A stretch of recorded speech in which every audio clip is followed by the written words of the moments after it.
Hello नमस्कार दोस्तों, कैसे हो? उम्मीद करती हूँ आप सब बहुत ही अच्छे होंगे और स्वस्थ होंगे। मैं भी बहुत अच्छी हूँ।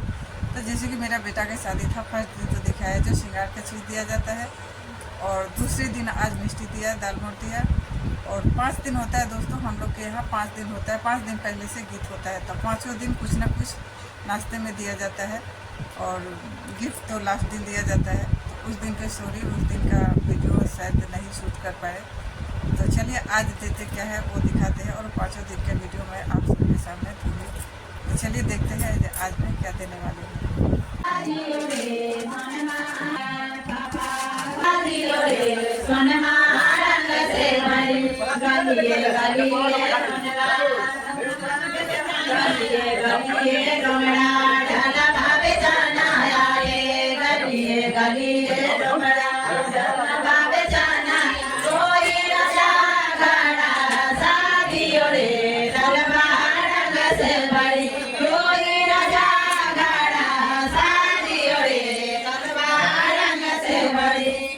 से पहाड़ा भेगा चाचा से पर्वत चाचा घर से पहाड़ा भेगा चाचा से पर्वत चाचा हमारे राजा घड़ा साथी ओरे तलवार रंग से बड़ी हमारे राजा घड़ा साथी ओरे तलवार रंग से बड़ी घर से पहाड़ा भेगा गलिए गलिए संगड़ा झुका भाड़े